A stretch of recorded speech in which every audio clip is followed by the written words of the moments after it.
So much of this side yard used to dry out and crack. I get lots of stickers and the yard would just be dirt with cracks running through it. So I quit mowing it, started spreading some mulch and just seeing what happened. And what I found last couple of years, I started getting this in. If you're from the Midwest, I'm from Kansas here. This stuff here, it has a very distinct smell. This is common ragweed. It's got a really fine pollen and some people are really allergic to it. And I do find that if you cut it before it gets the little cones on top, it won't be emitting lots and lots of pollen. But what this species is good for, this ragweed's good for here in Kansas, is it's good for healing the ground. All this area used to be dirt with cracks in it. I'd get some clover, then it'd dry out, crack, and then almost everything would die, especially in later summer. And then this started growing and I let it spread a little bit, and I've been keeping it lower. This is the common ragweed. These leaves sprout up and then they kind of spread out like miniature trees, and they just cover and forest an area. So I'll let them grow for just a little bit, and I'll come with, this is a grass hook. I think it was $40 at a hardware store at Baumgart's or Orscheln's, and you want to keep them really sharp. Normally I keep this thing close to razor sharp, but it's no longer razor sharp. This is like kitchen knife sharp, and you just come and sweep off. And with one hand, it's a little bit more difficult to come to an area where I haven't cut. Over here, I have it growing and it kind of was taking over, and I just take the grass hook and just kind of sweep it off, and then that allows the species that's growing under the canopy of it, like your grasses and stuff, to grow up a little bit more.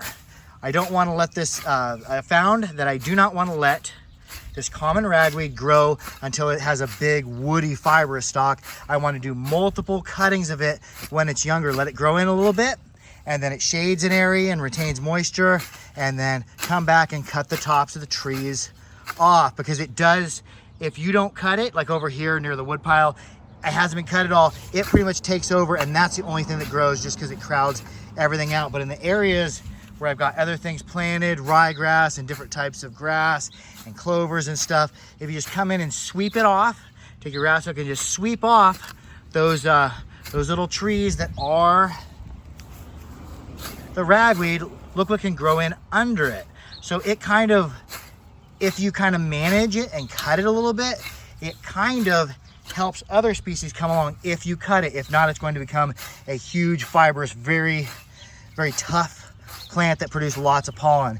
And they'll keep branching off. I'm noticing the lower I cut them, if I could let them grow up this tall and then cut them off, and it might actually kill them. But if I keep cutting them off while they're down low, they'll keep forming a canopy further and further down and helping lower plants come in. But yeah, when I was a young kid, before I got my sinus operation, I used to be really allergic to ragweed. I always would hate it and curse it, but now it's kind of a benefit here if I know how to work it. Now mowing it down just kind of kills it, but if you just kind of strike it off in little places, in selected places with your grass hook, it seems to work very well. In this area over here, it's helping to pioneer and cover up this area over here. If I cut these off, let's see what's under it. Kind of hard to do one hand. If you look, under it, grass is growing. So ragweed isn't always bad. It can be utilized, but you have to know when to cut it and know how to work with it, because you want to work with the plant. I don't want to spend a whole bunch of time pulling ragweed out of here when I could just use the ragweed to help other things grow. Because if ragweed's mowed short, it kind of just kills it off and then the grass takes over. So I just come in and manage it here and there. Sometimes with a weed eater, sometimes with a scythe. Sometimes when I'm just wanting to work a few minutes out in the yard, take the grass hook. Look, I could just chop and chop and chop. Look, there's clover.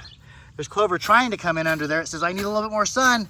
Cut me a little bit closer. But after a rain, especially, I like to come in and sweep the yard with the grass hook, because right after it rains, sun comes out and boom, things are sprouting up higher. So those things that were trying to come in down low, those can come in.